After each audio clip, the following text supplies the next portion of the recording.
Do you know what? This may well be the best coffee I've ever had.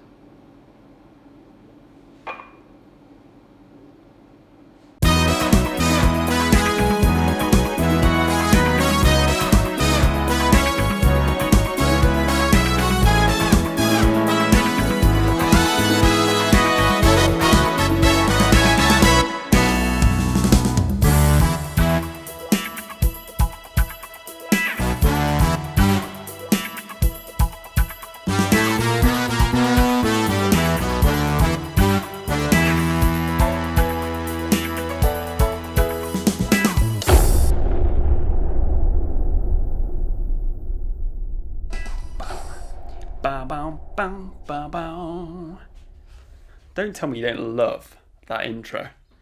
Okay, maybe a bit long. In fact, maybe definitely a bit long. I think on YouTube you're supposed to say like 15 seconds as your intro. Not us.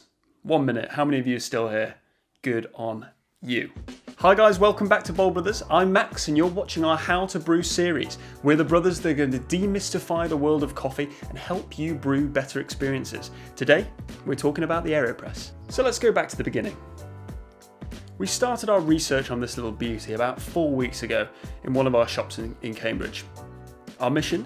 To find the best, most unequivocally delicious method for making the AeroPress.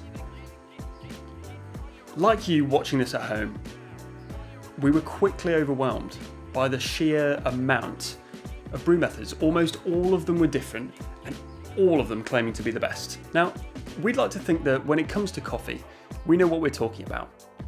We know technique, we've got experience, and we know there's an awful lot of bull in this industry. So equipped with that, we thought, no problem. No problem.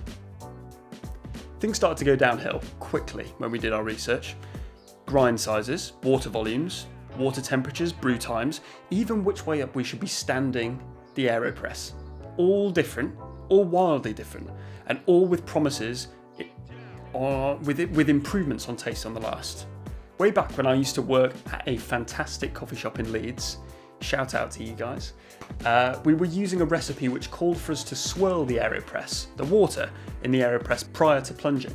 We would build up a sort of mountain-like peak of coffee over the centre portion of the filter paper. Why? The theory was that the centre of the filter paper of the AeroPress was the area with the least fluid resistance.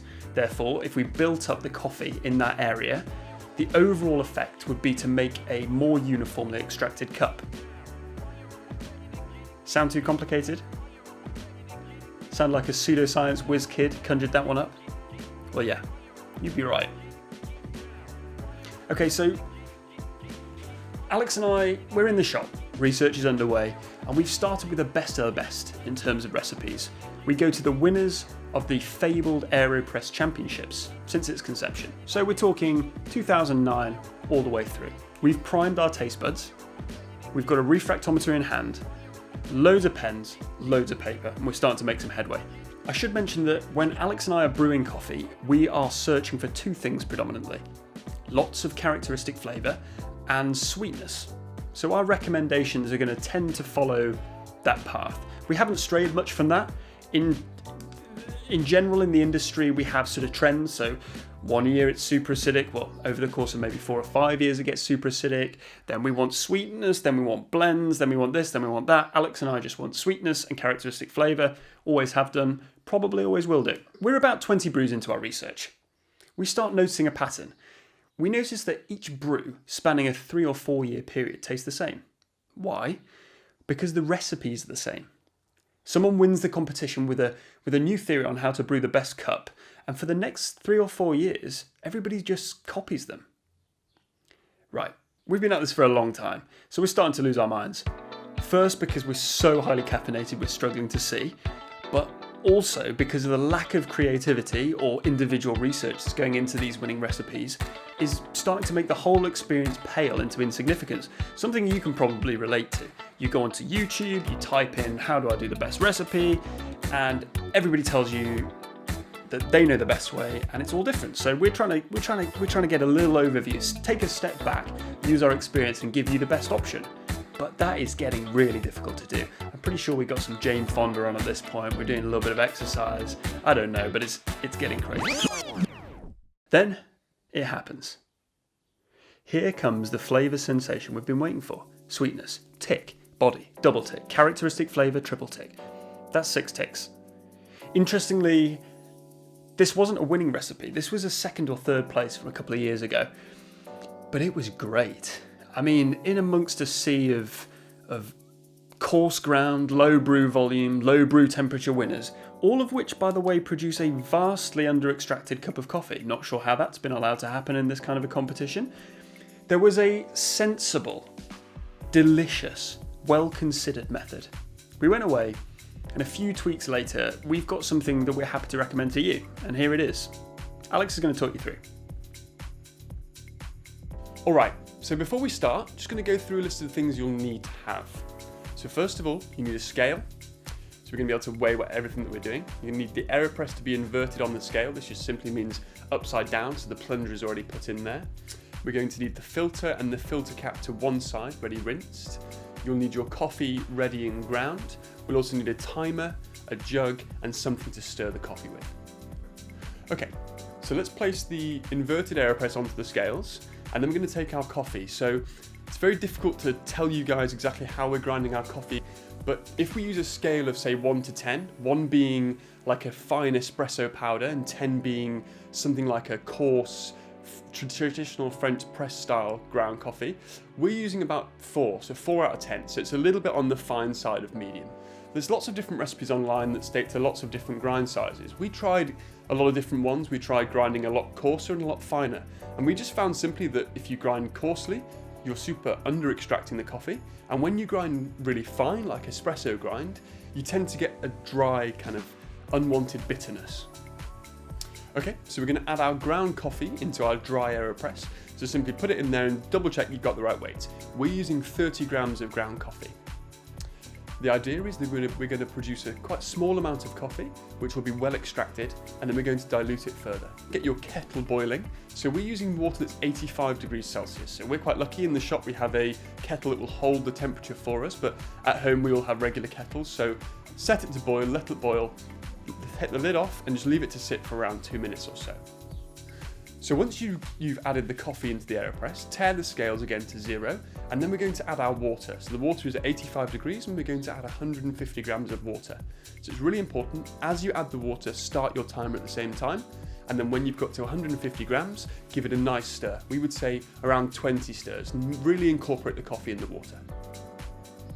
So at this point you might be thinking, there's a lot of coffee in there in relation to the water. Don't worry, we're producing a coffee concentrate. So the idea is that we're going to produce quite a lot of coffee, and then we're going to dilute it further. So we've just stirred vigorously 20 times, and now straight away get your filter cap and place it with the ready wet filter on top of the AeroPress, and then we're going to purge all of the air out. So really simply, nice and gently, pull the AeroPress down towards the surface and make sure that all of the air is purged out. Leave the coffee to brew now, and then at 1 minute we're going to take the AeroPress and turn it over into our jug and begin plunging. And really simply, we're just going to let the weight of our hands push down the plunger. It doesn't need to be too hard, just let your hands push it down. It should take between 20 and 40 seconds in total. Perfect. So now take the AeroPress off to one side, and you should be left with your coffee concentrate. Now, there should be around 110 to 120 grams of coffee left in there, and then it's all about taste. So we recommend that you add around 110 grams of extra water to this concentrate, but it's totally up to you. If you want the coffee to be a bit stronger, you can add a little bit less, or if you want it to be a bit weaker or to taste a little bit less intense, add a bit more water. I've got a question for you. Why does your AeroPress exist? I think it was about 14 hours into our last day of research, things started getting a little philosophical. We thought, why not ask Mr. Adler himself? We found that his idea for the AeroPress was born partly out of frustration with waiting 4 minutes to brew a single cup on his filter coffee machine, but he figured, I don't like the bitterness either. So his theory was, if I could reduce the brew time, I don't have to wait for the coffee, but also we can tackle some of that bitterness. Pretty clever guy. Pretty clever, Alan. If only he wrote some instructions on how to best brew that coffee, they'd probably be pretty good. If only Alan Adler had written a set of instructions that he shipped out with every AeroPress. Probably be pretty good instructions.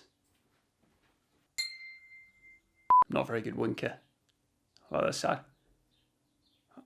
Can I do it without the mouth? Is that good?